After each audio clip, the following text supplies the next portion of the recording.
आप देख रहे हैं प्राइम टीवी, सच साहस सरोकार। नमस्कार, मैं हूं गौरव श्रीवास्तव। आप हमारे साथ देख रहे हैं हमारा खास कार्यक्रम प्राइम चर्चा। तो जैसे ही उत्तर प्रदेश में योगी सरकार का दूसरा कार्यकाल शुरू हुआ, वैसे ही जो सक्रियता है वो बढ़ने लगी। कैसे कि पहले 100 दिन, फिर 3 महीने, फिर 1 साल और फिर 5 माह साल का रोड मैप के हिसाब से काम करने की तैयारी की जाने लगी। और साथ ही साथ योजनाओं के समीक्षाओं के लिए प्रस्तुतिकरण भी होने लगा और योजनाओं को किस तरह अंजाम देना है, इसके लिए भी जिलेवार, बिंदुवार और मंत्रीवार समीक्षा भी शुरू हो गई। और साथ ही साथ मंत्रियों को भी आदेश दिया गया कि आप लोग अपने अपने विभाग के जो योजना हैं उनका समीक्षा करेंगे और मीडिया को उसकी जानकारी भी देंगे कि किस तरह से योजनाएं चल रही हैं और कौन सी योजना कहाँ तक पहुँची है और किस योजना से क्या लाभ मिलेगा। अगर राजस्व प्राप्त होगा तो कितना होगा, अगर जनता को लाभ होगा कितना होगा, अगर हम भुगतान करेंगे कितना करेंगे, और तमाम तरह की योजनाओं की समीक्षा अलग अलग माध्यम से होगी और इसके लिए रोड मैप भी तैयार किया गया। और साथ ही साथ जब सरकार दूसरे कार्यकाल की पहली कैबिनेट बैठक हुई, इसमें बड़ा निर्णय लिया गया। जो मुख्यमंत्री राशन योजना है उसको 3 महीने के लिए बढ़ाया गया। जो विपक्ष आरोप लगा रहा था कि ये राशन योजना है मुख्यमंत्री की, ये केवल चुनाव तक सीमित है और मार्च 2022 के बाद खत्म हो जाएगी, पर इस योजना में सरकार पर सत्ता पक्ष ने अपने सारे विपक्ष के कयासों को दरकिनार करते हुए पहली ही कैबिनेट बैठक में ओके कर दिया, सफल कर दिया और कहा कि अब ये योजना 3 महीने के लिए और बढ़ा दी गई है। और साथ ही साथ उसी शाम जब केंद्रीय कैबिनेट की बैठक होती है तो प्रधानमंत्री नरेंद्र मोदी भी 6 महीने के लिए प्रधानमंत्री मुफ्त खाद्यान्न योजना को बढ़ा देते हैं, वो भी सितंबर 2022 तक कर देते हैं। फिर विपक्ष का नया राग अलापना शुरू होता है, वो होता है कि अब तैयारी 2024 की है और विपक्ष लगातार अलग अलग माध्यमों से सरकार पर आरोप करता जा रहा है। हालांकि सरकार भी अपने एजेंडे के तहत काम कर रही है और नित्य नई कार्यशैली के हिसाब से काम हो रहा है। जो पिछला कार्यकाल था उस कार्यकाल की बात करें तो बेहतर काम हुआ और साथ ही साथ जो कुछ समय कुछ योजनाएं लंबित भी हुई तो वो कोरोना विभीषिका के कारण हुई, यानी कोरोना महामारी थी, उसके चलते तमाम जो योजनाएं थी वो लंबित हो गई थी और साथ ही साथ उन पर काम नहीं हो पाया था। तब भी प्रयास ये रहे कि आर्थिक आधार पर भी उत्तर प्रदेश पिछड़े नहीं और उसके लिए बेहतर दृष्टिकोण भी रखा गया और बेहतर कार्य योजना भी रखी गई। अभी जो हाल का चर्चा का विषय है वो चर्चा का विषय इसलिए महत्वपूर्ण है क्योंकि 2017 की तरह अब भी उत्तर प्रदेश सरकार में जो मुख्यमंत्री हैं योगी आदित्यनाथ, उन्होंने बड़ा निर्णय दिया। उन्होंने कहा है कि जो मंत्री है वो अपनी और अपने परिवारजनों के साथ साथ IAS, IPS और PCS अफसर हैं वो सभी अपने अपनी संपत्ति का ब्यौरा देंगे और एक पोर्टल के माध्यम से आम जनता के लिए ब्यौरा रखा जाएगा। ये आदेश उन्होंने 3 दिन पहले दिया है। इसके पहले भी जब उनकी 2017 में सरकार बनी थी तब भी ये ब्यौरा दिया गया था, पर उस ब्यौरा देने के बावजूद कितने लोगों ने ब्यौरा दिया, कितनों ने नहीं दिया, ये भी प्रश्न चिन्ह है। क्योंकि ये जो ब्यौरे वाली बात है ये अलग राज्यों में मांगी जाती रही है। अखिलेश यादव जब 2012 में मुख्यमंत्री बने थे तब भी उन्होंने अपनी परिणाम के यानी अपनी सत्ता संभालने के 1 महीने बाद उन्होंने निर्णय लिया था। 30 जून 2012 को उन्होंने कहा था कि जो सारे मंत्री हैं वो अपनी अपनी संपत्ति का ब्यौरा दें, जो अफसर हैं संपत्ति का ब्यौरा दें। पर अमूमन होता ऐसा है कि केवल कहा जाता है, उसके बाद कितने मंत्री अधिकारी ब्यौरा देते हैं ये जांचना और ये समझना गौरतलब होता है। फिलहाल इस जो मुद्दे पर क्या लोगों के बयान आए वो बयान सुनते हैं। मुझे लगता है मुख्यमंत्री के निर्देश का सभी लोग पालन करेंगे और शीघ्र अपना ब्यौरा देंगे और ये बहुत जरूरी चीज है। समाज में पारदर्शिता रहनी चाहिए। अधिकारी, नेता क्या है, बहुत से लोग तमाम सारे विचार विमर्श करते हैं, लोगों के बारे में परसेप्शन बनाते हैं। जब लोग अपनी संपत्तियों का विवरण दे देंगे तो जनता के मन में साफ हो जाएगी, छवि बनती है, छवि का निर्माण होता है और इन परसेप्शनों के भ्रम के दौर में नहीं चलना चाहिए। इसलिए मुख्यमंत्री जी का निर्देश है। मुझे लगता है शीघ्र सभी नेता और सभी अधिकारी अपनी संपत्तियों का विवरण सार्वजनिक करेंगे। देखिए, झूठों की सरकार है, इनकी कथनी और करनी में बहुत बड़ा अंतर है। वो जो कहते हैं वो करने के लिए नहीं कहते हैं, वो जो कहते हैं वो मीडिया में केवल चलने के लिए कि मीडिया में चल जाए कि मैंने अपने मंत्रियों और अधिकारियों से 5 साल पूरे बीत गए। 17 में उन्होंने कहा 2% भी अधिकारियों और मंत्रियों ने अपनी संपत्ति का ब्यौरा नहीं दिया। 2022 में भी कहा है। मैं दावे के साथ कह सकता हूं कि 2027 तक ये किसी भी मंत्री और अधिकारी से संपत्ति का विवरण नहीं ले पाएंगे। योगी जी के मंत्री योगी जी के कहने में नहीं है, अधिकारियों में मुख्यमंत्री का कोई इकबाल नहीं है, क्योंकि वो सब केंद्र से तय होते हैं। इसलिए मुख्यमंत्री के कहने का कोई असर न उनके मंत्रियों पर है और न उनके अधिकारियों पर है। वो मुख्यमंत्री कहते रहेंगे और अधिकारी भ्रष्टाचार करते रहेंगे और अपना काम करते रहेंगे। उनके कहने से कोई, जब 5 साल पिछले नहीं दिया तो इस 5 साल में भी नहीं देगा। तो ये आपने देखा कि सत्ता पक्ष और विपक्ष के बयान थे। अब इस मुद्दे पर चर्चा करने के लिए हमारे साथ इस चर्चा में मौजूद हैं। सबसे पहले बताना चाहूँगा कि जो ये मुद्दा है वो आज का मुद्दा है, संपत्ति का ब्यौरे का मुद्दा है, और ये महत्वपूर्ण मुद्दा इसलिए भी है कि लगातार इस मुद्दे पर विपक्ष सरकार को आरोप करता रहता है कि सरकार आदेश देती है पर अधिकारी उनके सुनते नहीं हैं। और ये आरोप प्रत्यारोप केवल योगी सरकार में नहीं है, इसके पहले भी जब अखिलेश यादव मुख्यमंत्री थे तो उन्होंने 30 जून 2012 को एक आदेश दिया था। उसके बाद भी अधिकारियों ने उनके आदेश को बरकरार करते हुए ब्यौरा नहीं दिया था। और जब उत्तर प्रदेश में योगी सरकार 2017 में आती है तब उन्होंने भी आदेश दिया था 24 मार्च 2017 को, और वो आदेश देने के बावजूद भी कई बड़े अधिकारी थे, जिसमें कई बड़े नाम भी शामिल हैं, जो उन्होंने अपनी संपत्ति का ब्यौरा नहीं दिया था, चल ना अचल। इसके बाद जब 2022 में योगी सरकार को दोबारा मौका मिला है, बीजेपी को दोबारा मौका मिला है और नए सिरे से नई कार्यशैली से काम कर रही है, तो दोबारा उसी पटकथा पर चलते हुए उन्होंने आदेश दिया है। और इस बार आदेश उन्होंने सबको सार्वजनिक रूप से दिया है कि आपको चल का भी ब्यौरा देना है, अचल का भी ब्यौरा देना है, अपना भी ब्यौरा देना है, अपने नाते रिश्तेदारों का भी ब्यौरा देना है। और साथ ही साथ उन्होंने ये भी कहा है कि कोई भी मंत्रालय या मंत्री पद से जुड़ा पारिवारिक सदस्य सरकारी काम में बाधा नहीं डालेगा।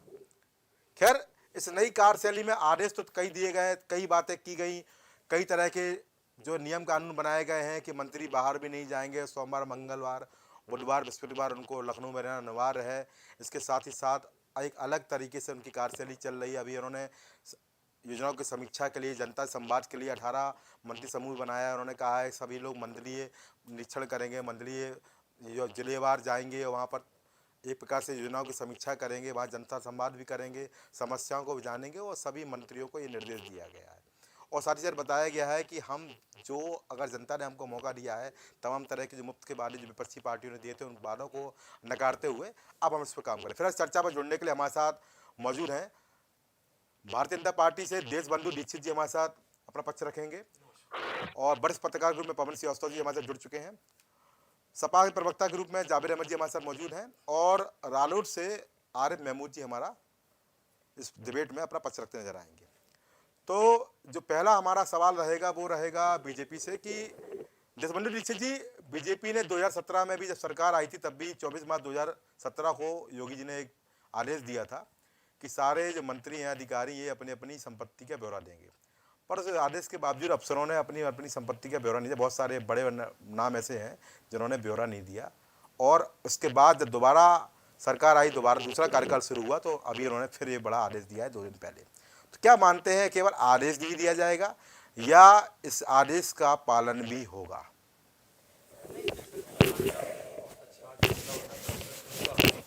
जैसा कि आपने कहा था, जब मुख्यमंत्री ने पहली बार शपथ ली थी जी, तो अनेकों लोगों ने ब्यौरा दिया था, लेकिन कुछ एक लोग छूट गए थे। उस बात से आपकी मैं पूरी सहमत हूँ जी। लेकिन आपने देखा जो पहली 5 सवा वर्ष की हमारी सरकार रही, उसमें आपने देखा होगा भ्रष्टाचार का कोई भी आरोप, पहली ये सरकार रही स्वतंत्र भारत के इतिहास में उत्तर प्रदेश में किसी भी मंत्री के खिलाफ कोई भ्रष्टाचार का आरोप नहीं तय हुआ।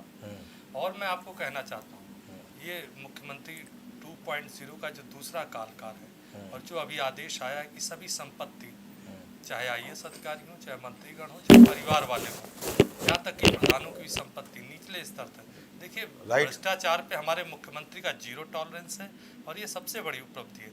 देखिए, मैं आपको कहना चाहता हूँ, एक विपक्ष के प्रधानमंत्री स्वर्गीय हो गए दिवंगत माननीय, उन्होंने कहा था जब 1 रुपये ऊपर से चलता है तो जनता तक आते आते 15 पैसे। तो हमारी सरकार का ये मंतव्य है कि ये जनता का पैसा है और जनता के लोकहित के कार्यों में ही उपयोग करना चाहिए।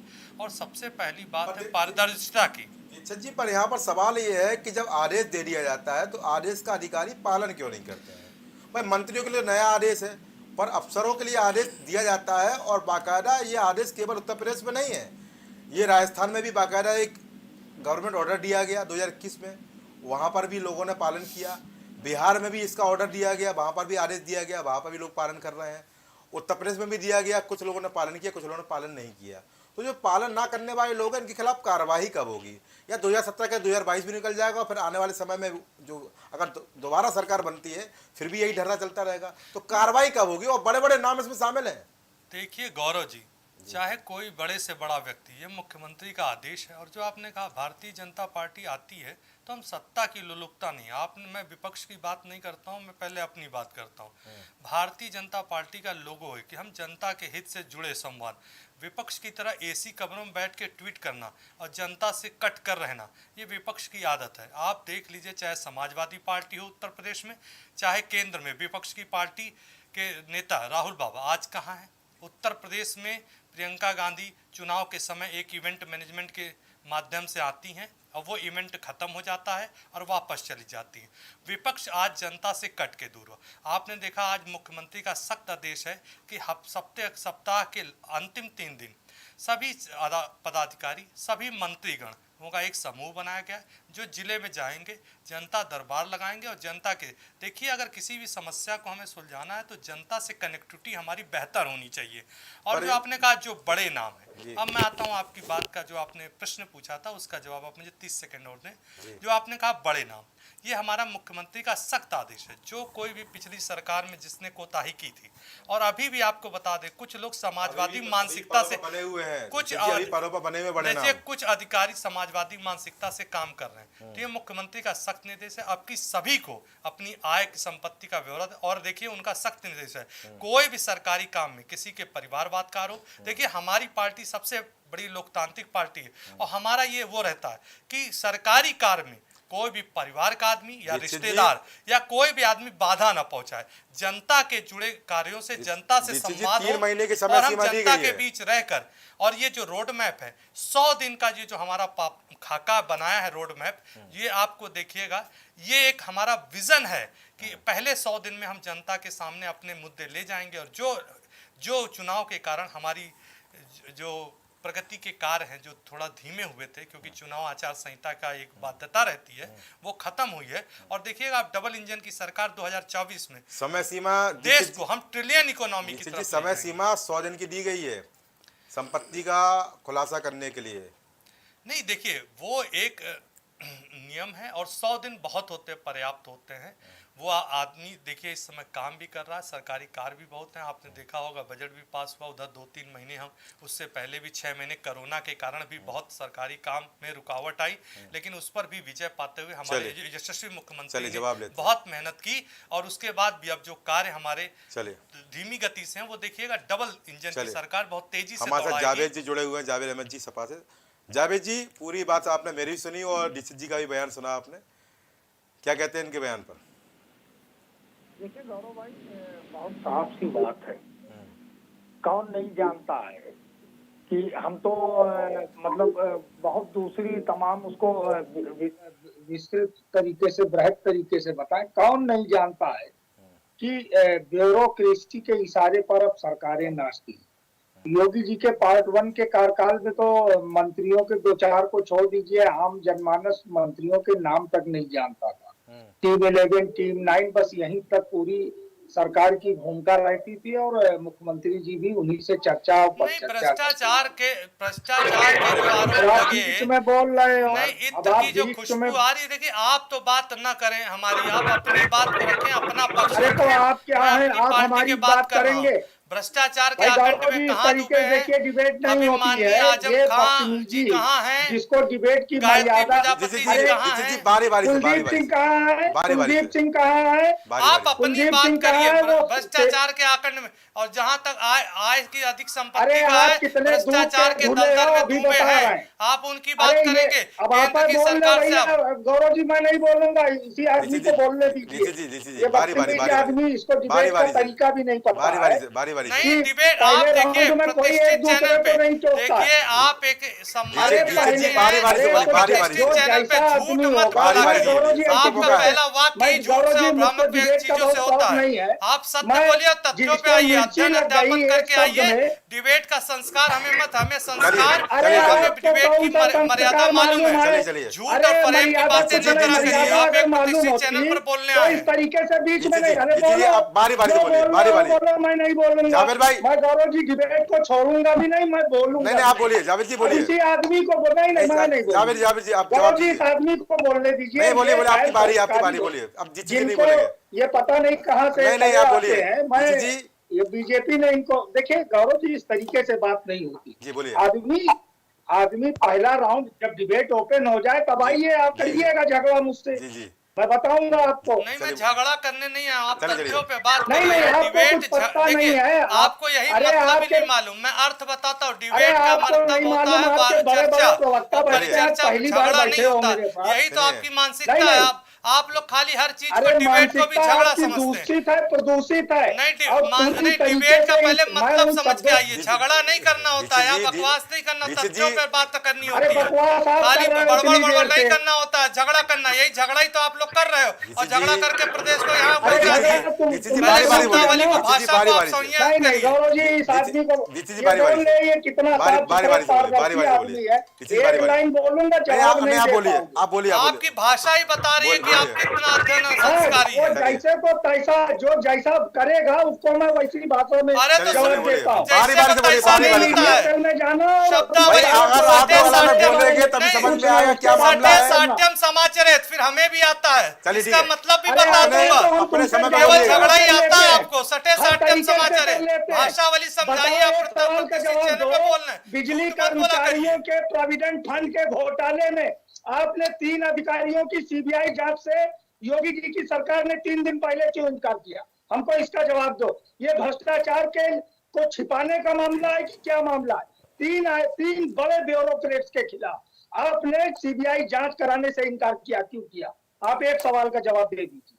आप बताइए, आजम खां के ऊपर इतने आरोप लगे, उसके अद्भुत अरे संपत्ति का आजम जवाब दे दीजिए। खां आप के नाम गायत्री लेने की प्रजापति के हैसियत ऊपर नहीं। जो सजा आजम में खां है, बकरी चोरी उसके ऊपर करेंगे, जवाब कुछ दे पढ़ दीजिए। के आया करो, इत्र की कुछ कुछ भी ज्ञान आप ले लो, बताइए। पहले सुनो, आप उसके जो बाद घोटाले, जवाब दो। रिवर फ्रंट घोटाले पे आपका क्या आरोप है?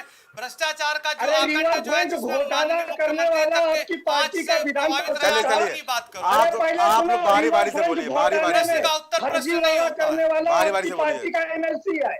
नाम न मालूम हो तो कहो, बता दें। रिवर फ्रंट का घोटालेबाज आपकी पार्टी का माननीय सदस्य विधान परिषद है। अरे, अब और बताओ।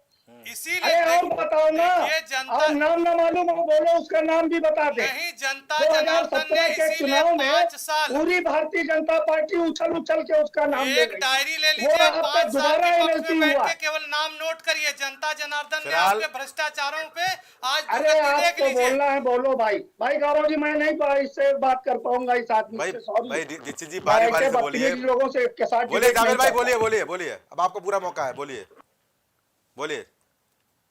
चलिए, नाराजगी मत होइए, बोलिए जावेद भाई। चलिए ठीक है, आरिफ महमूद जी को ले। आरिफ जी, आपने पूरी बातें सुनी। शायद हमारे भाई जावेद जी नाराज हो गए हैं, तो दोबारा उनको जोड़ने का प्रयास करते हैं। आरिफ भाई, पूरी आपने बातें सुनी, अपना जवाब बताइए। हेलो। मैं कोई टीका टिप्पणी में नहीं कर रहा हूँ। अभी दीक्षित जी बड़ी अच्छी बात कह रहे थे। उन्होंने कहा कि भाई डिबेट का मतलब मैं बता रहा हूँ आपको, तो मैंने उनके डिबेट का मतलब सुन लिया। अब हम दीक्षित जी से बड़े अदब से कहना चाह रहे हैं कि डिबेट का मतलब तो आपने बता दिया, मगर डिबेट की मर्यादा आपको भी रखनी चाहिए। अगर आपने अपनी पूरी बात कह ली, दूसरे की बात आप सुन लीजिए, उसकी बातों को नोट कर लीजिए, और आपकी बारी आए आप उसका जवाब दे दीजिए। ये डिबेट की मर्यादा है। अब रहा सवाल कि योगी जी ने अगर कहा कि अधिकारी अपने पूरा ब्यौरा दें और सारे मंत्री अपने पूरा ब्यौरा दें, तो 100 दिन का समय दिया है, और 100 दिन के समय का हमें इंतजार करना चाहिए। 100 दिन के अंदर फिर आप डिबेट लेकर के आइएगा कि मोदी जी के कहने का पालन किसने कितना किया। पिछले 5 वर्षों में तो मुझे नहीं दिखा। और योगी जी को चाहिए कि जिन मंत्रियों ने, जिन अधिकारियों ने पिछले 5 वर्ष अपने ब्यौरे का पालन नहीं किया और अपना ब्यौरा नहीं दिया, उन अधिकारियों को एक तो चार्ज नहीं देना चाहिए, और उन मंत्रियों को ऊपर पेनाल्टी भी लगानी चाहिए, और या तो उनको मंत्रिमंडल से भी दूर रखना चाहिए था। मगर चलिए कि उनका अपना मामला है, किसको मंत्री बनाना है, किसको नहीं बनाना है। मगर मेरा कहना यह है कि अगर इस तरह की बातें जनता के बीच में लाने के लिए अगर की जा रही हैं और उसका अनुपालन नहीं हो रहा है, तो उसके प्रति कोई एक्शन नहीं लिया जाएगा, तो ये एक अलग मुद्दा हो गया। अगर ये पारदर्शिता लाने के लिए आप कर रहे हैं और आपके मंत्री और आपके अधिकारी नहीं सुन रहे हैं, तो फिर आपको उनके प्रति भी कठोर कार्रवाई करनी चाहिए। और मुझे पूरा विश्वास है कि योगी जी जो दोबारा मुख्यमंत्री बने हैं बहुत बहुत अच्छा निर्णय ले रहे हैं, कि जनता के पक्ष में निर्णय ले रहे हैं। हम उनके कुछ निर्णयों की सराहना भी हम करते हैं। तो उन्हीं निर्णयों में एक अगर ऐसा कदम उठा ले तो हम लोग विपक्ष वाले भी उनकी इस बातों की हम सराहना करेंगे। ये मेरा कहना है गौरव जी। चलिए ठीक है, पवन जी हमारे साथ जुड़े हुए। पवन जी, आपने पूरी बातें सुनी और जो फैसले हैं वो लगातार आप देख रहे हैं किस तरह फैसले लिए जा रहे हैं, और जो अफसरों से संपत्ति का ब्यौरा मांगने की जो प्रक्रिया है ये बहुत पुरानी है और केंद्र से भी कहा गया है, कई राज्यों में भी कहा गया है। और उत्तर प्रदेश की बात करें तो अखिलेश यादव ने 2012 में भी ये आदेश दिया था, 30 जून 2012 को। उसके बाद जब योगी सरकार का पहला कार्यकाल शुरू हुआ तब उन्होंने आदेश दिया, और कई बड़े नाम ऐसे रहे जिन्होंने ब्यौरा नहीं दिया, और जब दूसरा कार्यकाल शुरू हुआ तो फिर ये ब्यौरा देने की बात कही जा रही है। अब मंत्री भी इसमें शामिल हो गए हैं, मंत्री और उनके सगे संबंधियों को अपना अपना ब्यौरा देना पड़ेगा। पर ये बात स्पष्ट बताइए, क्या कारण है कि कुछ अधिकारी ब्यौरा देते हैं, कुछ अधिकारी ब्यौरा नहीं देते हैं? क्या समस्या है कि सरकार आदेश देती है और उन आदेशों की लगातार अवहेलना करते हैं, और कई बड़े नाम ऐसे हैं जिन लिस्ट में शामिल है जिन्होंने अभी तक अपनी संपत्ति का ब्यौरा नहीं दिया है? गौरव जी, पिछला 5 वर्ष भी हम लोगों ने देखा है, आने वाला 1 महीना भी बीत चुका है, 4 साल 11 महीने इसमें भी बचे हैं। अगर हम पिछले 5 साल की बात करें, जब आदित्यनाथ योगी जी आए हुए थे सरकार में, पिछली सरकार में, उनकी कुछ अच्छे कार्य थे। उन कार्यों में एक ये भी था जो आज आया है, फिर 3 महीने का समय दिया गया है। और मुझे जहाँ तक लगता है उसमें अगर हम 1% भी कहें कि अगर सामने से आया हो, रिजल्ट आया हो, तो ये नाइंसाफ़ी हो। 2% भी नहीं हो सकता है, 1 से 2% के बीच में आया है, ये हम आप सभी जानते हैं। धरातल पे हमारा मुख्यमंत्री हॉनेस्ट, ईमानदार, कर्तव्यनिष्ठ, सबसे अच्छे हैं।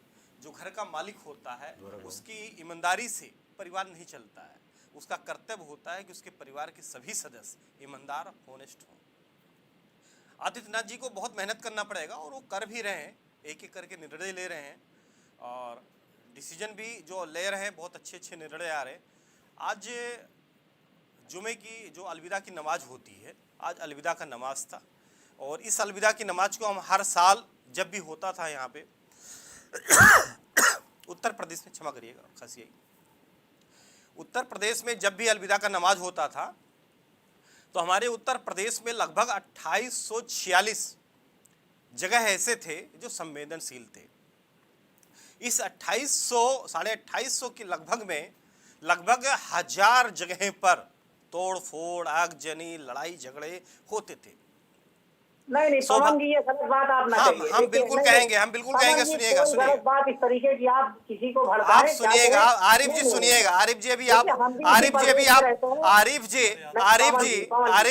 अभी आप कह रहे थे, अभी आप दीक्षित जी को कह रहे थे कि मर्यादा क्या होती है। मर्यादा को थोड़ा अब जवाब दीजिएगा। हम प्रूफ के साथ करेंगे, हम प्रूफ के साथ देंगे सर। आज अवनीश अवस्थी जी, आज हमारे उत्तर प्रदेश के एसीएस अवनीश अवस्थी जी की ये बहुत बड़ी जीत है। ये आदित्यनाथ योगी की बहुत बड़ी जीत है कि अलविदा का नमाज हो गया। कहीं सड़क पर, उत्तर प्रदेश के सड़क में कहीं भी सड़क पर न नमाज पढ़ा गया, न ही कहीं पे दंगा हुआ, न कहीं फसाद हुआ, और न ही कहीं गिरफ्तारी हुई। ये सबसे बड़ी जीत है। अलविदा की नमाज पर कभी किसी साथ ये आरिफ जी हम आपको प्रूफ देंगे, आरिफ जी हम आपको प्रूफ देंगे। इसके पहले चाहे वो सपा की सरकार रही हो, चाहे बसपा की सरकार रही हो, ये सब होता था। इसको आप एक्सेप्ट करिएगा। ये अवनीश अवस्थी सर की, अवनीश अवस्थी जी की बहुत बड़ी जीत है। ये आदित्यनाथ योगी जी की बहुत बड़ी जीत है। इसको आपको एक्सेप्ट करना होगा, ये आपको समझना होगा। सुनिए, आप अगर उनके भक्त हैं, ये यही तो दुर्भाग्य है। अगर कोई सच्चाई कहे तो आपको भक्त नजर आता है। ये अपनी बात कहिए। आरिफ जी आप बात मत करिए, आप पत्रकार हैं। आरिफ जी, ये दुर्भाग्य है कि अगर कोई अच्छी बातें, सच्ची बातें बताता है तो उसको आप भक्त बना देते हैं। हमने इसके पहले जब बताया कि पिछले 5 साल में जब आदित्यनाथ योगी जी मुख्यमंत्री बने थे तो उनका क्या व्यवस्था, नहीं अलविदा पर आप बताइए कहाँ झगड़ा हुआ है। आप 10 जगह मुझे गिना दीजिए इस चैनल पर। आप अगर सुनिए सही सर, बोल आप रहे हैं तो। सुनिए। अरे 10 नहीं सर, हम 11 सुनाएंगे अरे सर। 11 नहीं, आप 5 गिना आप दीजिए। सुनिए सर, अलविदा के मौके अरे पर सुनिए कहीं सर, झगड़ा नहीं सुनिए हुआ है। सुनिए सुनिए, हम बता रहे हैं सर। हिंदू मुसलमान भाई पहले भी मिलकर के रहते थे, आज भी योगी जी की मर्यादा को उन्होंने रखा है, दोनों ये- समुदाय के लोगों ने रखा है। आरिफ जी इतनी देखिए, बात- आरिफ जी नहीं, आप अच्छे देखिए, व्यक्त हैं। गलत बात आप मत आरिफ बोलिए, सुनिए झगड़ा सुनिए, होता था। आरिफ जी आप अच्छे ठीक है। व्यक्त हैं, आप अच्छे व्यक्त हैं, दीक्षित जी अच्छे व्यक्त हैं। इसका मतलब ये नहीं हो गया हर हिंदू और हर मुस्लिम अच्छा व्यक्त है। आप इसको सोचिएगा, हर जगह हुड़दंगी होते थे, ये हुड़दंगी हर नहीं, हुड़दंग एक अलग चीज है, मगर अलविदा की नमाज पर कहीं कोई विवाद हम अरे दोनों सर भाइयों कैसे के नहीं बीच हुआ में सर, नहीं रहा। हम आपको बता रहे हैं कहाँ हुआ है सर। आप नोट करिए, कॉपी कलम निकालिए। अलविदा पर बताइएगा, अलविदा पर बता दीजिएगा। इस अलविदा पर की आप नमाज बहस की कर बात रहे कर हैं। रहे हैं सर, आप देखिएगा ये अलविदा की नमाज पर मुझे आप बता दीजिए, आप 10 जगह बता दीजिए कहाँ विवाद हुआ है। फालतू चैनल पर मत बोलिए बैठ करके। अरे सर इतने इस तरीके की आप भड़काऊ अरे बात सर करें। आप उत्तर राष्ट्रीय प्रदेश का हिंदू और आप मुसलमान एक दोनों राष्ट्रीय आराम चैनल से को जीना फालतू चाहता है, चैनल कह सुख रहे चैन हैं। आप से जीना दुर्भाग्य है चाहता है। आरिफ जी आप क्या बोल रहे हैं सर? मैं आरिफ जी सही आप बोल क्या रहा बोल हूँ। रहे हैं सर? मैं आपको रोक रहा आप हूँ, किसी आप चैनल गलत मत को बोलिए। अरे जी मैं आपको रोक रहा हूँ कि अच्छा, गलत मुझे मत रोक रहे बोलिए। हैं, मुझे रोक पिछली रहे हैं। बार आप बताइए, पिछले 5 सालों में 10 जगह बताइए अलविदा के मौके पर झगड़ा हुआ हो तो। 10 नहीं सर 11 होते थे, आप दर्जन भर आप नोट मुझे करिए ना। आप 12 आपको बता एक दीजिए, एक आप 20 बता दीजिए, मुझे आप- कोई आपत्ति नहीं है, आप- मगर आप बताइए तो। श्रीमान आपको सब जानकारी है, आप जान करके अनजान मरना अब चाहते बताइए, हैं। मुझसे आज जानकारी जिस- होती तो मैं आपसे पूछता। नहीं तो अगर आप प्रवक्ता हैं सर, आप राष्ट्रीय मुझे लोकदल के जानकारी होती प्रवक्ता तो मैं हैं, आपसे आपको पूछता। जानकारी होनी चाहिए, आपको जानकारी होनी चाहिए कि प्रदेश मुझे में क्या हो रहा जानकारी है, है। तभी तो मैं कह रहा हूँ कि कोई विवाद नहीं हुआ आप पिछली बार अलविदा सुनिए के नमाज सुनिए पर। सुनिए सुनिए, आप देखिए कहीं नहीं हुआ उत्तर प्रदेश में। सब पिछली आप- बार की भी सरकार में हिंदू और मुसलमान दोनों भाई कहीं नहीं लड़े। अरे सर ये आज आप कह रहे हैं आप काश ज्यादा आपकी हर बता बात रहे हैं सही कि निकले, एक बार लड़ाई हुई है। काश आपकी हर बात सही निकले सर। आरिफ नहीं जी तो आप आपकी अपनी हर बात बात सही सही कर निकले, दीजिए भाई। हम प्रूफ दे रहे हैं ना, आप नोट करिए सर, आप गुमराह नोट कर रहे करिए हैं ना सर, बाबूजी। आप नोट नहीं, करिए नहीं। सर। अखिलेश सरकार में सुनिए, नोट करिए, अखिलेश सरकार में गोंडा जिले में कटरा विधानसभा है, वहां पे दंगा हुआ था, आप नोट करिए, आप नोट करिए। बस्ती जिला सुनिए सर, सुनिए आप बलरामपुर जनपद नोट करिए, आप बलरामपुर जनपद नोट करिए, वहां पे गैसड़ी में आपके यहाँ दंगा हुआ था, आप कहाँ हैं सर? अरे सुनिए मान्यवर, ना ही अलविदा की नमाज पर ना गोंडा में हुआ है, ना बलरामपुर में हुआ है। अरे सर आप पता करिए सर, आप पता करिए, आपको जानकारी नहीं है चलिए, चलिए, सर, चलिए, आपको चलिए। जानकारी नहीं है आरिफ जी। चलिए, फिलहाल- भाग है कि आपको जानकारी नहीं, आप राजनीति कर रहे हैं, प्रदेश की जानकारी नहीं है आपको। चलिए, फिलहाल मुद्दा यहाँ पर- प्रदेश के लोगों में आप लोग आपस में फूट पैदा जी, जी, करते हैं, जी, आप बिल्कुल। बीजेपी के लोग हैं सर। चलिए फिलहाल मुद्दा यहाँ पर मंत्रियों और अफसरों के संपत्ति का ब्यौरा है। 1000 से ज्यादा संपत्ति दंगे ब्यौरा हो है। गए। अभी आप मुझे डिबेट की मर्यादा समझा रहे थे। जितना की बात करते हैं पश्चिम में क्या हाल हुआ, रालोद का पता चल गया। आप लोग जातिवाद, क्षेत्रवाद, संप्रदायवाद किया, चिंगारी जला जला के उत्तर प्रदेश को गर्त में ले आए। जनता जनार्दन ने आज पटकनी दी, आप बात कर रहे हैं और बोलने की और वाणी की मर्यादा आप सिखा रहे थे। डिबेट कैसे जाती है इसका मतलब सिखाया जाता है। अरे आप पहले अध्ययन करके आइए। बोलेंगे तो मैं इनको रोकूंगा। और आपको बता दूं, चलिए। सुनिए, उपदेशो ही मूर्खाणाम प्रकोपायन शांते। बारी- बारी- बारी- पहले बारी- बारी- सुनना बारी- सीखिए। आप मेरी सुन लीजिए, दूसरों का अपनी चाहिए बात बताइए, आप बोलना दूसरों की सुन नहीं लीजिए आता। आप। अभी आप कह रहे थे ना बोलने की बात, सुनिए। उपदेशो ही मूर्खाणाम प्रकोपायन शांते पयपायनम भुजंगनम केवलम विश्ववर्धनम। अर्थ नहीं जानते होंगे तो बता दें, अब ये मूर्खों डिबेट को है, उपदेश बैठ के नहीं देना प्रवचन चाहिए। देना बढ़िया अभी है। आप महामूर्ख इस थे बात और पर उपदेश दे रहे थे। उठाइए, और बात आप है। भाई यहाँ इतने पर- प्रतिष्ठित चैनल पर वही मैंने कहा कि आप लोग केवल झूठ भ्रामक बातें फैलाकर जातिवाद, क्षेत्रवाद के नाम पे उत्तर प्रदेश के टुकड़े टुकड़े गैंग कर देने वाली की मानसिकता रखते हैं। आपको ये नहीं मालूम कहाँ कहाँ दंगे हो गए। बसपा और सपा की सरकार में 1000 से बड़े दंगे हुए, आपको जानकारी नहीं है। प्रवक्ता बन के टीवी पे आने से नहीं होता है। वही मैंने कह दिया ना, पहले जानकारी रखिए और चलिए, बारी-बारी से बोलिए, आप एक बारी-बारी से। प्रतिष्ठित चैनल पे झूठ बोलते हैं और उसके बाद आप कहते हैं पत्रकार से बारी-बारी से मानसिकता बोलिए। बदले। आपकी घृणित बारी-बारी से बोलिए। मानसिकता का ये जवाब है कि रालोद राजगढ़ की डूब गई और प्रचंड ये पार्टी आपकी समाप्त होगी। इतिहास के पन्नों में अंकित मुख्यमंत्री जी योगी आदित्यनाथ बारी-बारी से चलिए, मुद्दे पे आते हैं भाई, मुद्दे पे आते हैं। भाईचारे पैदा करना चाह रहे हैं मगर आप जैसे लोग नहीं पैदा होने देना चाह रहे हैं। आप लोग लड़ाने का काम कर रहे हैं। उत्तर प्रदेश के मुख्यमंत्री जी हिंदू और मुसलमान दोनों भाइयों डिबेट चर्चा के विषय पे आइए भाई, चर्चा के विषय पे आइए। चर्चा का विषय क्या है? आरिफ जी, दीक्षित जी, आरिफ भाई चर्चा के विषय पे आइए। यहाँ विषय अलविदा की नमाज या दंगा नहीं है। यहाँ विषय ये है कि अधिकारियों की सब सुन लीजिए दीक्षित जी, संपत्ति का ब्यौरा इतने अच्छी तरीके से ये कार्यक्रम सफल हुआ, बिल्कुल बिल्कुल स्पीकर बंद हुए, इसके लिए भूरी जनता प्रशंसा इसमें दोनों धर्मों के लोगों की इस बात का है, दोनों धर्मों ने इसको स्वीकार किया और आदेश का पालन किया। इसमें दोनों धर्मों के जो प्रमुख हैं, दोनों धर्मों के जो लोग हैं, उनकी भूमिका रही है कि लाउड स्पीकर वाले मामले पे कोई बड़ा बवाल नहीं हुआ। बहुत आसानी से, बहुत अच्छी तरह से लाउड स्पीकरों की आवाज़ कम भी की गई और जो अवैध लगे हुए थे उनको उतारा भी गया। खैर हमारा मुद्दा यहाँ पर दूसरा है। मुद्दा ये है कि अधिकारियों से कहा गया, 12 में भी अखिलेश यादव ने कहा, उसके 17 में योगी आदित्यनाथ ने कहा और 22 में दोबारा कहा। तो मेरा मानना यहाँ पर यह है कि अधिकारी ब्यौरा क्यों नहीं देते हैं और इन अधिकारियों के खिलाफ कार्रवाई कब होगी, क्या कारण है कि ये ब्यौरा नहीं देते हैं। इस पे हम चर्चा के लिए बैठे हैं और ये ब्यौरा कब तक देंगे और अगर जो ब्यौरा नहीं देंगे उन पर सरकार कार्रवाई कब करेगी, ये हमारी आज का चर्चा का विषय है। क्योंकि योगी आदित्यनाथ अपने दूसरे कार्यकाल में पहले से ज़्यादा सक्रिय है और लगातार एक एजेंडे और एक रोड मैप की तरह काम कर रहे हैं। एक उन्होंने रोड मैप लिया है और हम लगातार देख रहे हैं किस तरह से दूसरे कार्यकाल में सक्रिय है, बहुत तेज़ी से यहाँ काम करते नजर आ रहे हैं। पर यहाँ पर जो उन्होंने दोबारा 2017 की तरह आदेश दिया है, उस आदेश का अनुपालन अधिकारी किस तरह करेंगे और ना करने वालों पर कार्रवाई क्या होगी, ये हमारी चर्चा का विषय है।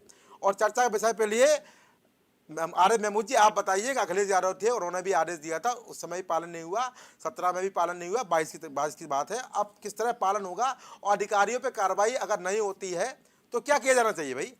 देखिए गौरव जी, मेरा साफ मानना यही है कि अखिलेश जी ने जो भी किया जनता ने उनको नकार दिया। अखिलेश जी चले गए, आप भारतीय जनता पार्टी शासन में है, मौजूदा वक्त में योगी जी जो निर्णय ले रहे हैं, अखिलेश जी चलेगा, साथ में आप भी चले गए, यह भी तो पूर्ण करिए। आप वाक्यों को गलत क्यों तोड़ मरोड़ के पेश करते हैं? अखिलेश जी गए, साथ में आप भी तो गए, आप भी तो गले में हाथ डाल के घूमते थे। आप आपकी जानकारी के लिए बता दें, अखिलेश जी चले गए, आप कहाँ गए? के साथ सत्ता में नहीं था पिछली बार, कहाँ है आपका आंकड़ा? सत्ता में नहीं था, हम तब भी विपक्ष में थे और आज भी हम विपक्ष में हैं। गठबंधन में चुनाव हम जरूर लड़े, उनकी सरकार में हम अखिलेश जी के साथ नहीं थे। वही तो मैं कह रहा हूँ, अखिलेश माननीय अखिलेश जी चले गए तो आप भी तो चले गए, विपक्ष में बैठ के मेरी बात आप चिंता करिए और अपनी हार की समीक्षा करिए और सवाल नहीं पूछा देखिए, गलत तोड़ मोड़ के बात मत करिए। आप अपने इसीलिए कहता हूँ ना, झूठ बोला करिए, तो लेकिन इतना बड़ा झूठ मत बोला करिए। आप गठबंधन में साथ थे, अभी 1 महीने में आपकी याददाश्त कमजोर हो गई। आप साथ दोनों युवा घूमते थे, तब आप साथ में सरकार बनाते थे और हमारे ऊपर आरोपों की बौछार करते थे, व्यर्थ के आरोप लगाते थे। और जब हार गए तो अखिलेश जी चले गए, आप जो है आप नहीं गए। आप जो झूठ, ये जो झूठ का, ये सुनिए मान्यवर, ये जो झूठ की गठरी लेके आप बैठे रहते हैं ना, ये झूठ की गठरी लेके गौरव जी इनसे कहिए थोड़ा सा सुनने में दीजिएगा, बोलेंगे तो मैं भी नहीं बोलने दूंगा। नहीं, आप बोलने नहीं देंगे, आप झूठ बोलते हैं।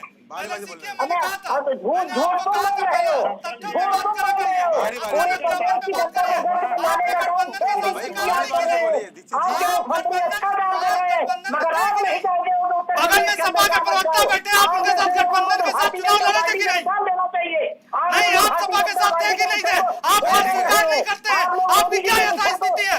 आप वो चीज बताइए ना। योगी जी की बात मत करिए, माननीय योगी जी ने उत्तर प्रदेश को उत्तर प्रदेश बना दिया, यही आपकी कमी है।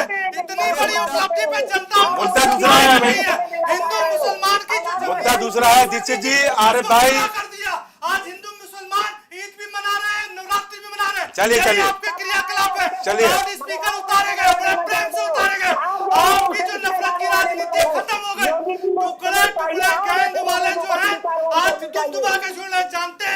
चलिए जी के पास हर उपाय है। दीक्षित जी और लोगों को मौका देना है। दीक्षित जी केवल आप चुनाव नहीं लड़े थे। अरे दीक्षित जी तो हालत छोड़ दीक्षित जी और लोगों को मौका भी देना है। दीक्षित जी और लोगों को मौका देना है। हमारे साथ और साथी भी जुड़े हुए हैं। जावेद जी, आपको मेरी आवाज आ रही है? जावेद जी, आपने पूरी चर्चा सुनी और चर्चा का जो विषय है उससे अलग लोग चले जाते हैं, क्योंकि डिबेट का यही होता है कि चर्चा का विषय है वो हमेशा लोग छूट जाते हैं। यहाँ पर चर्चा का विषय ये है कि जिस तरह से यहाँ पर दोबारा आदेश, यानी तीसरी बार आदेश दिया गया है। पहली बार आदेश अखिलेश सरकार में, दूसरी बार योगी पहले कार्यकाल में, और अब योगी आदित्यनाथ के दूसरे कार्यकाल में आदेश दिया गया है। अधिकारी पहले भी कुछ अधिकारी ऐसे थे, बड़े नाम ऐसे थे जो लगातार अपना ब्यौरा नहीं दे रहे थे, और वही पटकथा दोबारा हुई। अब वही पटकथा तीसरी बार होने जा रही है अगर ब्यौरा नहीं देते हैं। क्या मानते हैं, क्या इन अधिकारियों पर कार्रवाई किस तरह होगी और विपक्ष इन अधिकारियों की कार्रवाई के लिए क्या मांग उठाएगा? देखिए गौरव भाई, कोई भी हो, भ्रष्टाचार एक तरीके से, एक खून की तरीके से पूरी व्यवस्था को चौपट करता है, और यह एक तरीके से ये भी एक बड़ा आतंकवाद है। हमने ये इस विषय पर बार बार कहा है कि देखिए, आदेश हुए हैं और ब्यूरोक्रेसी नहीं मानती है। तो बड़े नाम है जो हर सरकार में बड़े पदों पर पहुंच जाते हैं, वो तो बिल्कुल नहीं मानते, किसी कीमत पर नहीं मानते। तो देखिए, जो लोक सेवक है, जो उत्तर प्रदेश को, मेरा तो अपना विचार है कि क्योंकि लगातार मेरे हिसाब से अखिलेश जी की सरकार में हुआ, पिछली बार योगी जी की पार्ट 1 सरकार में भी हुआ और सेकंड में भी हुआ। इसके पहले मुझे अच्छी तरीके से याद है कि 1980 में भी इस तरीके की एक बार संभवतः विश्वनाथ प्रताप सिंह जी मुख्यमंत्री थे, उन्होंने भी इस तरीके का एक आदेश किया था, लेकिन वो भी असफल हुए। इसके लिए देखिए, चाहे वो सत्ता पक्ष का विधायक हो या विपक्ष का हो या ब्यूरोक्रेसी में बैठा हुआ हो, ये सब लोग इनका एक परिवार का दायरा। देखिए, कई इकाई सरकारी निकाय इस तरीके के हैं कि उसमें परिवार के दायरे को भी परिभाषित किया गया है कि परिवार कहाँ तक होगा। ये लोग बेनामी संपत्तियां खरीदते हैं। किस तरीके से आप मलिहाबाद हरदोई रोड पर चले जाइए, बस्ती तालाब की तरफ चले जाइए, बाराबंकी रोड पर चले जाइए, अधिकारियों के एक से एक शानदार फार्म हाउस मिल जाएंगे। लेकिन अब चूंकि अधिकारी को ही कार्रवाई करनी है तो कोई कार्रवाई नहीं हो पाती है, ये बहुत साफ सी बात है। ये जो कदम है, इस कदम में कोई किंतु परंतु नहीं हो सकता है। भ्रष्टाचार किसी भी तरीके से रुके और आम जनमानस को उसका लाभ मिले, क्योंकि पूरी जो व्यवस्था है वो हमारी कहाँ चली गई है। अभी फोर्ब्स मैगजीन ने भी हमको भ्रष्टाचार के मामले में कहाँ पर खड़ा किया, उसमें हमारा आंकड़ा कहाँ पर होगा, ये देखने वाली बात है कि ये दुखद स्थितियां जो है अखिलेश, मैं तो बहुत साफ तौर पे स्वीकार कर रहा हूँ कि अखिलेश जी की सरकार में भी फोर्स मैगजीन आप पढ़ते हैं, इसका मतलब फोर्स में भी आंकड़ा छप गया मलियाबाद का। अरे आप सुनेंगे बीच में, ये तो सब लोगों को पता है। लेकिन हमने नहीं पढ़ा फोर्स मैगजीन में कि कहीं मलिहाबाद में जो है अरे भ्रष्टाचार का अधिकार है। भाई फोर्स बीच में बोलने की आदत है मेरे भाई। ई बुक या इंटरनेट में भी ऐसा नहीं है। बोले दीजिए गौरव भाई, बोलिए जवाब दीजिए, बोलिए। तो मेरी अगर आप इच्छा पूछेंगे, अगर कहेंगे, तो बहुत साफ सी बात है कि इसके लिए एक सख्त नियमावली बननी चाहिए, और जो भी अपनी आमदनी की घोषणा न करे, अपने परिवार की जो है पूरी चल अचल संपत्ति की घोषणा न करे, उसके विरुद्ध सख्त से सख्त कार्रवाई होनी चाहिए। आज लोकायुक्त की क्या स्थिति है, कल भी वही स्थिति थी। अगर इन संस्थाओं को हम मजबूत नहीं करेंगे, सशक्त बनाने का काम नहीं करेंगे, तो ये भ्रष्टाचार रूपी आतंक पर कभी भी लगाम नहीं लगाई जा सकती है। यह केवल तमाम महंगाई, बेरोजगारी जैसे मुद्दों पर, बिजली कटौती से मची हाहाकार से लोगों का ध्यान भटकाने का 3 महीने का समय दिया है माननीय मुख्यमंत्री जी ने। अगर आता है तो बहुत अच्छी बात है, उसके बाद अगले साल फिर उनकी धन संपत्ति का पूरा ब्यौरा आना चाहिए। लेकिन वो आ पाएगा या धरातल पर उतरेगा कि नहीं उतरेगा, ये अभी समय के गर्भ में छिपा हुआ है। फैसले हर सरकार अच्छे करती है, लेकिन जब जमीन पर वो उतरे, अगर जमीन पर वो फैसले नहीं उतर रहे हैं तो विपक्ष मांग नहीं करेगा क्या? जी, विपक्ष मांग नहीं करेगा क्या कि सरकार अगर आदेश दिए तो कार्रवाई क्यों नहीं कर रही है? नहीं, हम तो कह रहे हैं, ये तो देखिए मुख्यमंत्री जी का विवेक है। पिछली बार क्या हुआ, अब की क्या हुआ, देखिए हम इसमें बहुत वो नहीं, हम तो कह रहे हैं ना कि विपक्ष ये मांग कर रहा है कि अगर मुख्यमंत्री जी इस मामले में बहुत संवेदनशील है तो निश्चित रूप से अगर वो कोई नियमावली बनाते हैं, कुछ करते हैं, तो उसमें आगे बढ़कर उनको जो भी सहयोग की आवश्यकता होगी वो समर्थन करेंगे, देंगे आप लोग। उसका हम स्वागत करते हैं। चलिए पवन जी हमसे जुड़े हुए हैं। तो परंतु नहीं है गौरव जी जी। देखिए, भ्रष्टाचार कोई किसी भी लोकतांत्रिक व्यवस्था के लिए, किसी हाँ, सभ्य समाज के लिए आपकी सरकार में भी जो है अफसरों ने ब्यौरा नहीं दिया था, ये पटकथा पुरानी है, अफसर हर सरकार में ब्यौरा नहीं देते। 6 साल चालू हो गया, योगी जी के भी सरकार में नहीं दिया। योगी जी तो बहुत सख्त प्रशासक है। मैंने तो कहा कि 1980 अखिलेश जी सख्त प्रशासक नहीं थे क्या? लागू हुई थी। अखिलेश जी सख्त प्रशासक नहीं थे क्या? देखिए गौरव भाई, अधिकारी जानते हैं कि वो उनकी स्थिति क्या है। वो अपनी स्थिति इतनी मजबूत रखते हैं, इस तरीके की व्यवस्था बनाकर चलते हैं, सरकारों को भ्रमित करने का काम करते हैं कि बड़े बड़े सख्त प्रशासक भ्रमित होकर उनके आसपास ही पूरे वही अधिकारी घूमते रहते हैं। ये कौन नहीं जानता गौरव भाई, आप भी जानते हैं। जो सार्वजनिक जीवन में है वो जानता है। इस बात को स्वीकार कर लेने में हमें तो कोई शर्म नहीं आ रही है। मैं तो बहुत स्पष्ट, अगर कोई नियम या अध्यादेश आता है तो आपकी पार्टी उसका समर्थन करेगी? नहीं लाए तो भाई, ड्राफ्ट लाए किस तरीके का, एक परिवार का भी सीमांकन होना चाहिए, घरेलू नौकरों के नाम किस तरीके से चल अचल संपत्ति को इकट्ठा किया जाता है।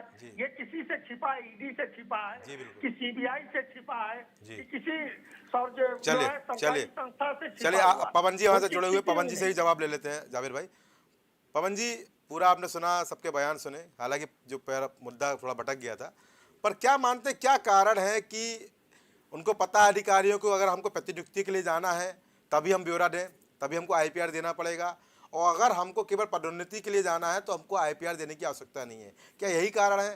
क्या गवर्नमेंट को अब पदोन्नति के लिए भी आईपीआर को अनिवार्य नहीं कर देना चाहिए? अगर पदोन्नति के लिए आईपीआर अनिवार्य हो जाएगा तो लगता है सारे लोग अपना ब्यौरा साल दर साल देने लगे, तो यही कारण मानते हैं क्या? बिल्कुल गौरव जी, इस पे काम भी हो रहा है। जहाँ तक हम हमारे सूत्र हैं, हम लोग देखते हैं काम भी हो रहा है। वो कहीं ना कहीं ये है कि जो 30 साल का, फिर अभी भाई साहब लोग कुछ नाराज हो जाएंगे, सच्चाई बोलने पे ही हो जाता है। पिछले जो 30 साल की जो स्थिति थी उत्तर प्रदेश की, सुधारने में समय लगेगा। सुधर रहा है, धीरे धीरे सुधर रहा है, नो डाउट। और लेकिन सुधार के साथ साथ इनको ये भी देखना होगा, आदित्यनाथ योगी जी को, माननीय मुख्यमंत्री जी को, कि जो ग्राउंड्स पे इनके माननीय विधायकगण लोग हैं उन पे कंट्रोल करना है।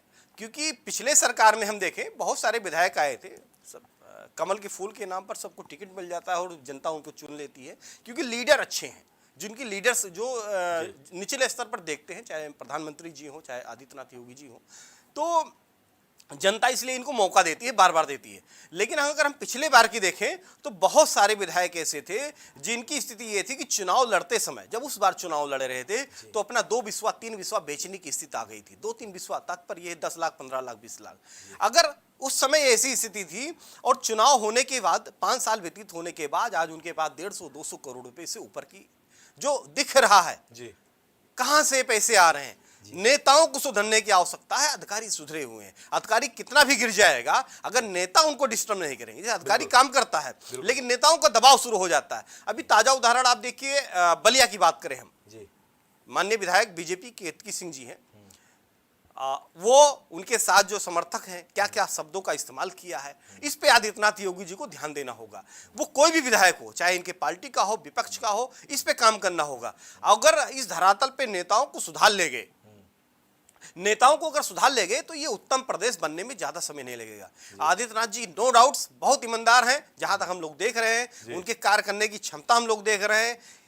उस पे उंगली उठाने वाले वो ऐसे ही होंगे कि जो है लड़ाई करना, चाकू बल्लम टाइप के लोग नेता होते हैं। अगर हम संपत्ति के ब्यौरे की बात करें तो 2012 में अखिलेश यादव जी ने केवल अफसरों से मांगा था, और 2017 में योगी आदित्यनाथ जी पहला कार्यकाल था तो उन्होंने केवल अफसरों से मांगा था। पर इस बार जो पटकथा है वो चेंज हो गई है। अफसरों के साथ साथ आईएएस, पीसीएस, आईपीएस के साथ साथ मंत्री और उनके परिवारजन के लोग भी शामिल हो गए। बिल्कुल, तो ये नई चीज में ऐड हुई है और उनसे भी ब्यौरा मांगा है कि जिससे कि ये लोग भी गलत जगह पे जाके इंगित ना हो या गलत चीजें ना करने में इनका भूमिका ना हो। पर निश्चित रूप से यहाँ पर आपने कहा कि अधिकारी लोग काम कर रहे हैं, पर कुछ अधिकारी ऐसे भी हैं जिनके साथ अभी कार्रवाई होना आवश्यक इसलिए भी है क्योंकि लगातार कई कार्यकाल उनके गुजर चुके हैं और वो अपनी संपत्ति का चाहे चल हो ब्यौरा नहीं दे रहे हैं, क्योंकि इनके ऊपर कार्रवाई करना, एक नज़ीर देना बहुत आवश्यक है। और साथ ही साथ ऐसी नियमावली भी बनानी चाहिए कि अगर आपको पदोन्नति करनी है तो आपको IPR देना होगा, क्योंकि अभी तक IPR की स्थिति केवल केंद्रीय आ रहा है शामिल गौरव जी, लगभग 3 महीने में आप देखिए इसका रिजल्ट दिखाई पड़ेगा। मुझे ऐसा एहसास है कि जो काम आदित्यनाथ योगी जी की टीम करती है बहुत अच्छी करती है, इसमें कोई दो राय नहीं है। ग्राउंड लेवल पे काम होता है, आप उस पर अगर ध्यान देंगे तो काम हो रहा है। अगर काम अच्छा हो रहा है तो उसकी तारीफ करना चाहिए, चाहे हम हो चाहे विपक्ष की पार्टी हो, सबको करना चाहिए। लेकिन जो कमियां हैं, कमियां भी हमने केतकी सिंह की कमियां हमने गिनाई है, वो कमियां भी होनी चाहिए, तो कमियों का भी सामने रखना चाहिए। लेकिन अगर अच्छाइयां हैं तो उसकी तारीफ करनी चाहिए, ना कि जो है हमारे प्रवक्ता महोदय भी जिसे बहुत कुछ कहे गए, आरिफ जी हमारे बहुत कुछ कहे गए, तो ये से शब्दों का इस्तेमाल नहीं करना चाहिए जमीनी स्तर पे। आप महंगाई के ऊपर क्यों नहीं आ रहे हैं? आप विपक्ष की पार्टी है, महंगाई के ऊपर आप आइए।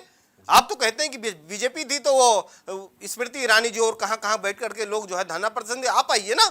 आप तो ट्विटर वाले हैं, वो अमेरिका भाग जाते हैं। समाजवादी पार्टी की बात करें तो इनके कार्यकर्ता को जब ऊपर लाठियां बढ़ती है तो अमेरिका बैठे होते हैं, ट्विटर गेम करते हैं।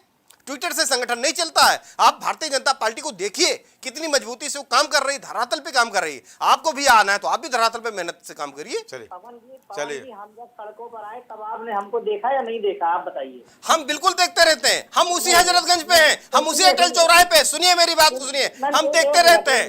बहुत उग्र होकर के नहीं, हम उग्र नहीं हो रहे, हम उग्र नहीं हो रहे। आप जब जो है बिना नॉलेज के, बिना जानकारी के आप जब बताते हैं तो दुख होता है। आप धरातल पे ना आना के आप सामने वाले के ऊपर उंगली उठा देते हैं। आप हमारी पत्रकारिता पे उंगली उठा देंगे। आज 17 साल से हम पत्रकारिता कर रहे हैं, हमारी पत्रकारिता पे उंगली उठा देंगे आप जो भी जो आप नहीं आप प्रूफ करिए, आप प्रूफ करिए। सुनिए आरिफ जी आप प्रूफ करिए, आप प्रूफ करिए, आरिफ जी आप प्रूफ करिए, और हम प्रूफ करके दिखा रहे हैं। सबसे पहले महंगाई के मुद्दे पर पूरे उत्तर प्रदेश नहीं आरिफ जी अगर आप कुछ भी कहते हैं, आप एक सम्मानित पार्टी के प्रवक्ता हैं, मेरी बात को समझिएगा। आपके पत्रकार हो, इसीलिए मैं आपसे कह रहा हूं। आप अगर कुछ भी अपनी बात रखेंगे तो उसको कागज पत्ते से मजबूत रखिए। आपके पार्टी लोगों से आप सीखिए। आपके पार्टी में ऐसे नेता थे जिनको पूजने के लिए हम लोग मजबूर होते हैं। आप कहेंगे उस रास्ते पे चल रहे हैं। हमारी पार्टी में नेता आज भी बहुत अच्छे हैं, ऐसा नहीं है। अरे अब आपको अच्छे लग रहे हैं ना, आपको अच्छे लग रहे हैं सर, तो वो तो सर वो तो अपने बच्चे सबको अच्छे लगते हैं, वो तो अपने बच्चे सबको अच्छे लगते हैं सर। धरातल पे आप आइए तब पब्लिक अच्छा कहेगी। क्षमा करिएगा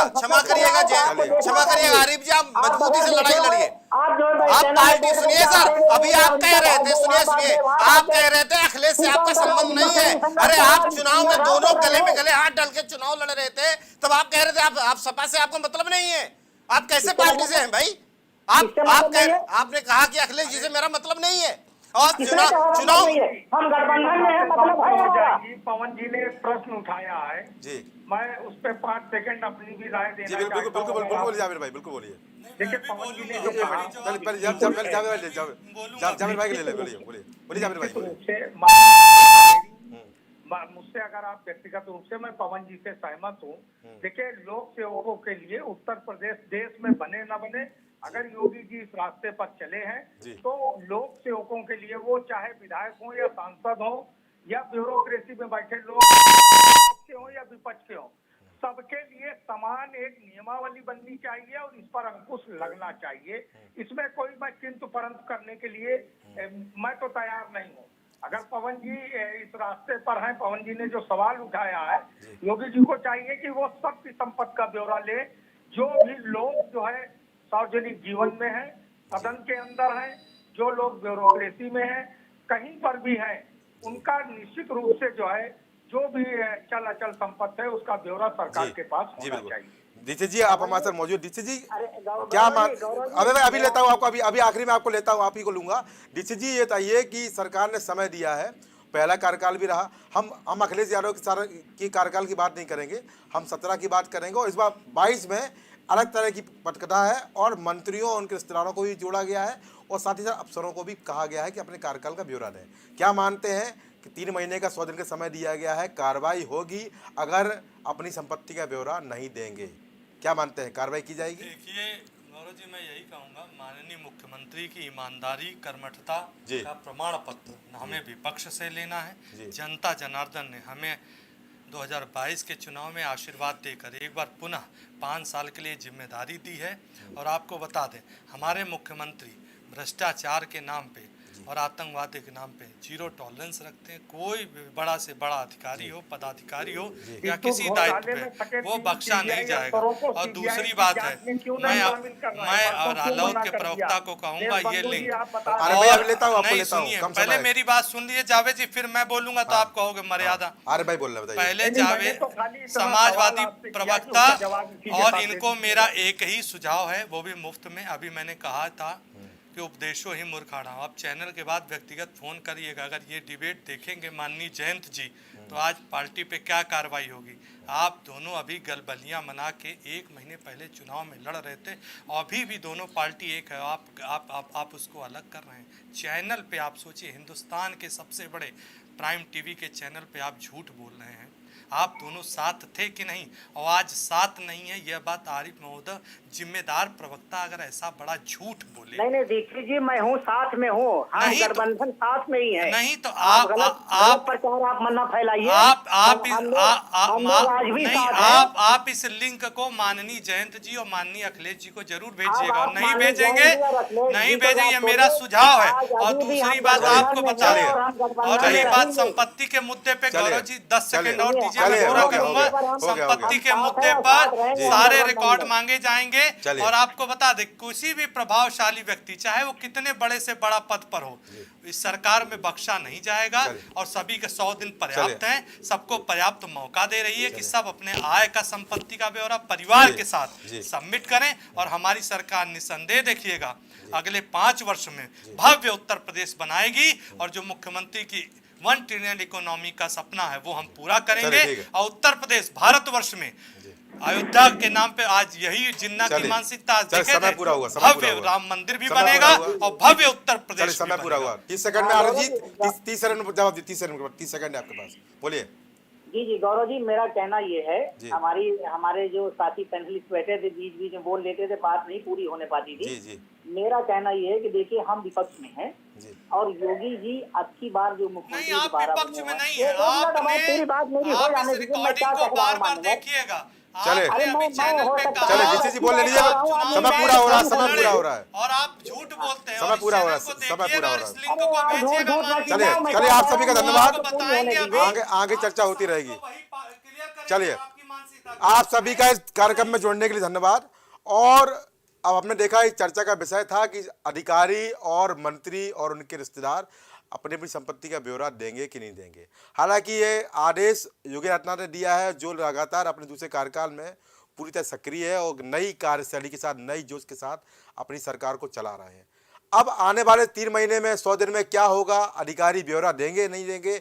और जो एक नियमावली बनी है कि अगर ब्यौरा देना है तो अगर पदोन्नति के लिए ब्यौरा दिया जाएगा तो शायद ये व्यवस्था शुरू हो जाएगी और अधिकारी लोग अपना ब्यौरा देंगे। और साथ ही साथ इस बार इस आदेश में मंत्री और उनके परिवारजनों को भी जोड़ा गया है, जो निश्चित रूप से एक सकारात्मक कदम है। अब आने वाले समय में क्या ब्यौरा आएगा, क्या स्थिति होगी, क्या इस आदेश का पालन होगा, वो पक्ष बताएगा। पर एक बात तो साफ है कि कार्यशैली अलग है और जो व्यवस्था है वो अलग करने का प्रयास किया जा रहा है। और जीरो टॉलरेंस नीति को किस तरह से बेहतर बनाया जा सके और किस तरह से भ्रष्टाचार को पूर्ण रूप से खत्म किया जा सके, इस पर सरकार अग्रसर है। तो आज की चर्चा में इतना ही। नमस्कार। कुछ भाव पुष्प। आप देख रहे हैं प्राइम टीवी, सच साहस सरोकार।